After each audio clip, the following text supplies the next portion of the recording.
The distinctive voice of 70s supergroup Boston has died.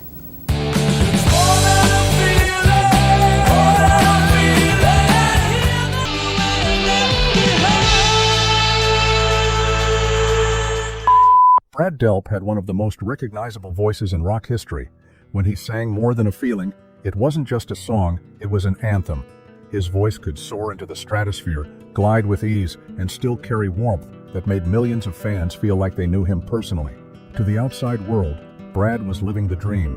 He was the golden voice of Boston, one of the biggest bands of the 1970s. But behind that dream was a truth that no one wanted to see.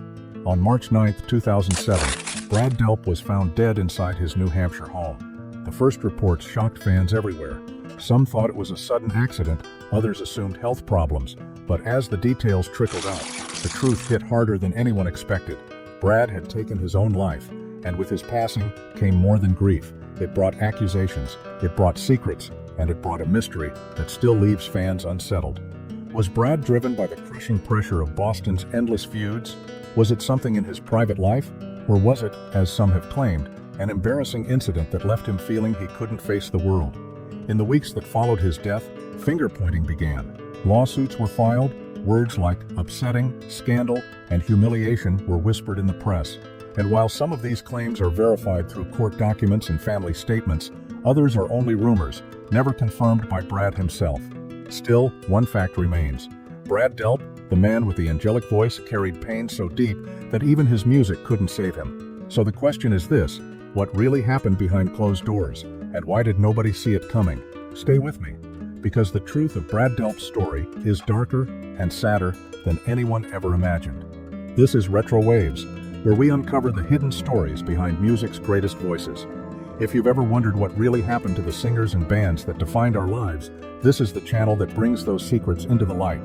So if you love these deep dives into the untold side of rock history, hit like, subscribe, and ring the bell, because there's always another story waiting, and you won't want to miss it. Now, let's go back.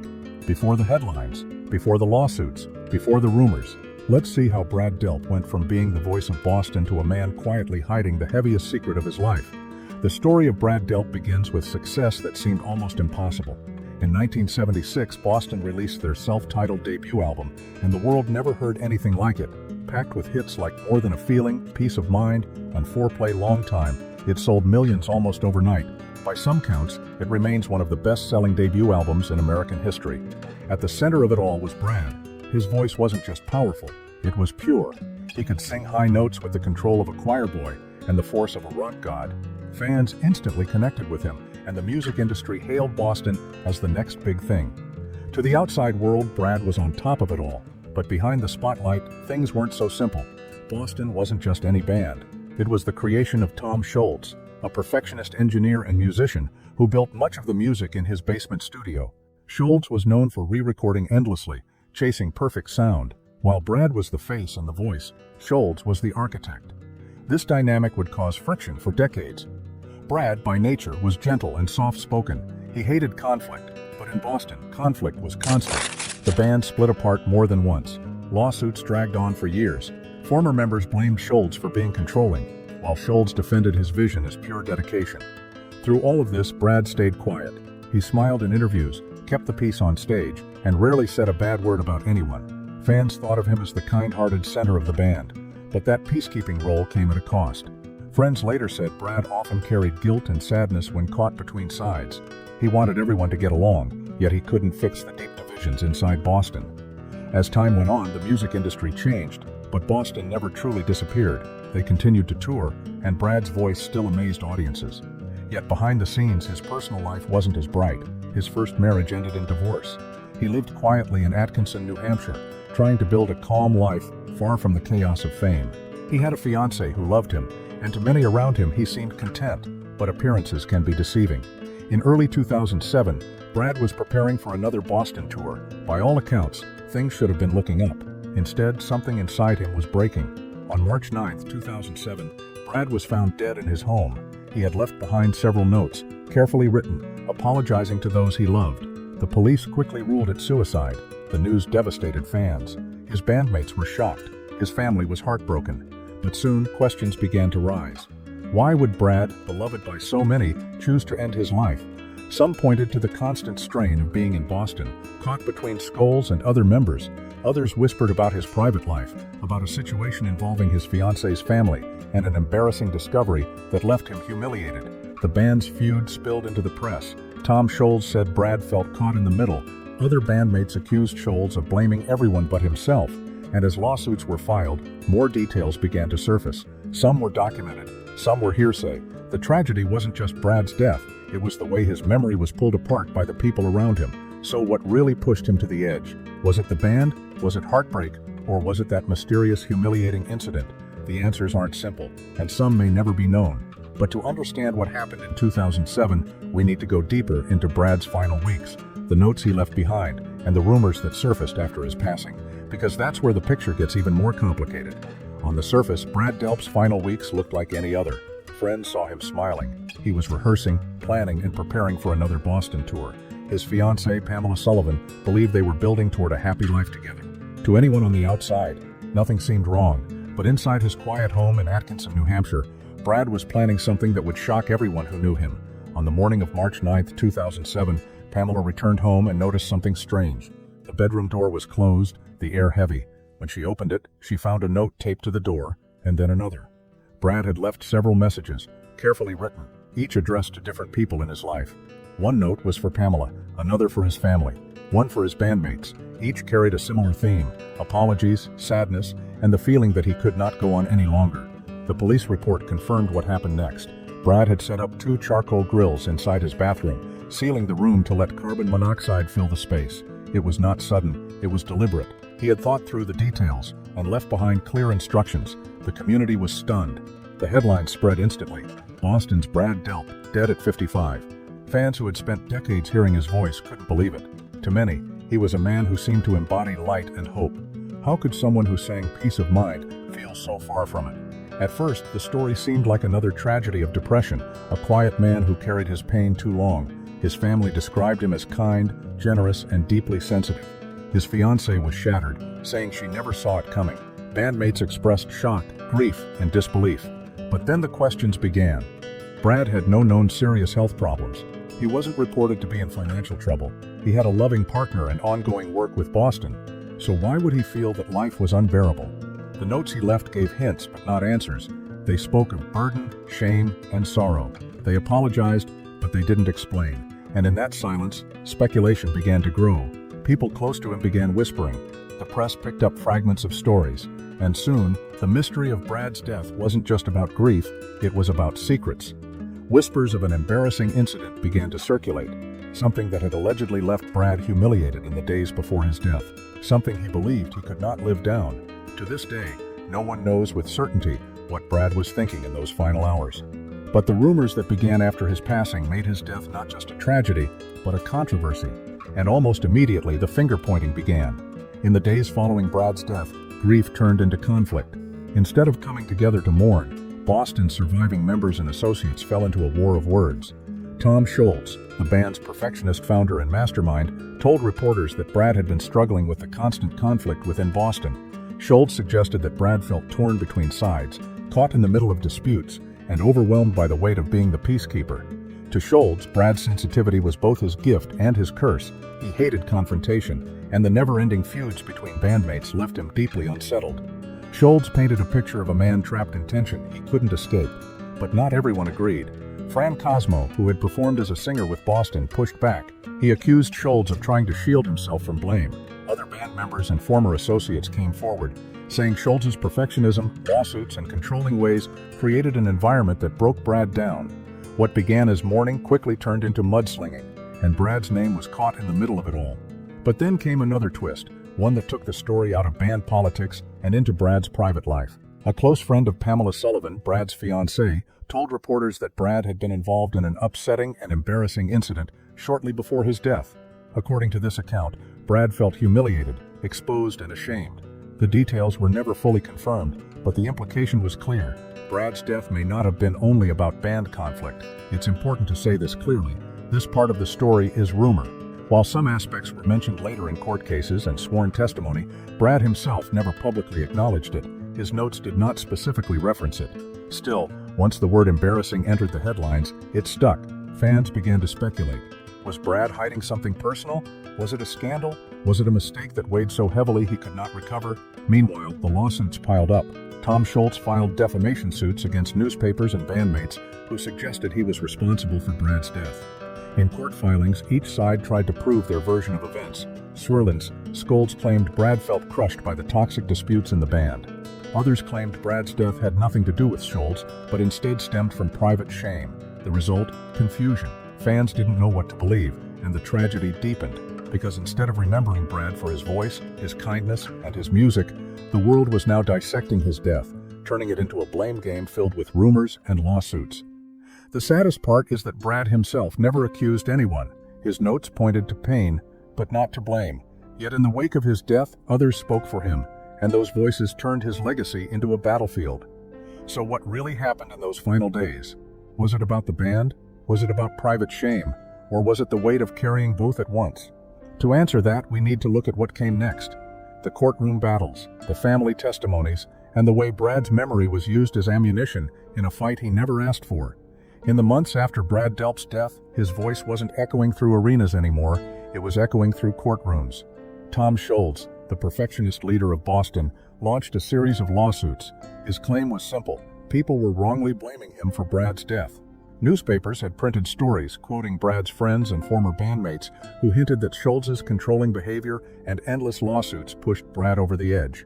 Scholz fought back, suing for defamation. The courtroom became the new stage for Boston's drama. In these cases, lawyers read statements, testimonies, and letters aloud, dissecting Brad's final days. His personal struggles, things he never spoke about publicly, were now being used as evidence. The lawsuits didn't just pit bandmates against each other, they pulled in Brad's family, his fiancée, and even friends who had known him since childhood. It was heartbreaking. Instead of peace after his passing, Brad's memory was being dragged into battles over reputation and blame. And the most painful part? Each side believed they were defending Brad's truth. Scholz insisted Brad felt suffocated by conflict and carried guilt he couldn't bear. Others claimed Brad's death had little to do with the band at all, that it was personal humiliation that broke him. No matter which side you listened to, one thing became clear: Brad was still in the middle. Even in death, he was stuck between voices arguing over what his life and death really meant, and that tug-of-war left fans asking, was the truth being revealed or rewritten? As the lawsuits continued, one phrase kept coming up again and again: embarrassing incident. This wasn't just gossip in the tabloids, it was a phrase that found its way into sworn testimony. According to some witnesses, Brad had been caught in a private situation shortly before his death that left him deeply ashamed. But let's be very clear, this has never been proven beyond rumor and secondhand accounts. Brad's suicide notes never mention the incident. Court filings included references to it, but no clear details were ever confirmed by his family. Still, the idea spread quickly. To fans, it painted a picture of a man crushed by humiliation, rather than just band feuds. To others, it seemed like a way to shift focus away from Boston's toxic environment. This rumor created a cruel dilemma. If it was true, then Brad died with shame he didn't deserve. If it wasn't true, then his memory was being tarnished by unproven claims. Either way, it deepened the tragedy, because now, instead of mourning his voice and his kindness, people were speculating about his private life. And Brad, the quietest member of Boston, the one who hated confrontation, could no longer defend himself. Even years later, fans are divided. Some accept the story as fact, others reject it, believing Brad's death was rooted in years of band tension. The truth may never be fully known, but the damage was done. The embarrassing incident became part of Brad Delp's legacy, whether he wanted it or not.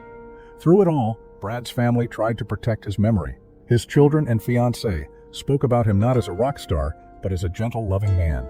They wanted the world to remember his smile, his kindness, and his voice, not the lawsuits and accusations. But it wasn't easy. Every time the band's feud hit the news, Brad's name was dragged back into the spotlight. For fans, it was painful to watch. The man who gave them more than a feeling had become the center of a bitter fight. Some fans sided with Tom Scholz, believing his version of events, that Brad was simply too sensitive for the unending drama around him. Others sided with former members who claimed Scholz's perfectionism created unbearable pressure, and others still believed the rumors that Brad's death was tied to personal humiliation, not music at all. The result was chaos. Brad's story had become less about who he was and more about what others wanted his death to mean. But here's the part that hurts most. Brad never blamed anyone. His notes never pointed fingers. He carried his pain quietly. the same way he lived much of his life. And in the end, the man who avoided conflict couldn't even rest in peace without becoming the center of another one. For fans, the question remains, who was Brad Delp really in those final days? Was he the rock star broken by band politics, the gentleman crushed by humiliation, or simply someone who carried too much pain to go on? The truth may never be fully clear, but what is clear is this: Brad's story is more than the headlines, more than the lawsuits, and more than the rumors. It's about a man who gave everything through his voice, while keeping his suffering hidden behind his smile. And in the next part, we reach the climax of this story, where all the conflicts and secrets collide, and the world finally sees how Brad's tragedy left Boston forever changed. The battle over Brad Delp's memory reached its breaking point in the courtroom. Lawyers on both sides painted different pictures of his final days. Tom Scholz argued that Brad was a man crushed by band tension. Scholz said Brad was caught between friendships and loyalties, unable to escape the toxic cycle of lawsuits, feuds, and perfectionism that defined Boston's history. On the other side, friends and former bandmates insisted that Brad's death had nothing to do with Scholz at all. They pointed to the rumors of the embarrassing incident, a personal humiliation that, according to them, left Brad feeling exposed and ashamed. And in the middle of it all were Brad's family, forced to listen as strangers debated what had broken him. His daughter Jenna once said in interviews that her father was a wonderful man, a gentle soul. His fiancée Pamela described him as kind, funny, and loving. They wanted to remember his life, not pick apart his death. But the courtroom didn't deal in kindness. It dealt in evidence, testimony, and arguments. And every argument made Brad's story sound like something it never was. The climax of this tragedy wasn't just the day Brad Delp died. It was the years that followed, when his voice, once filled with joy, was drowned out by shouting, lawsuits, and rumors. Fans waited for answers, but no clear answer came. Instead, they got fragments.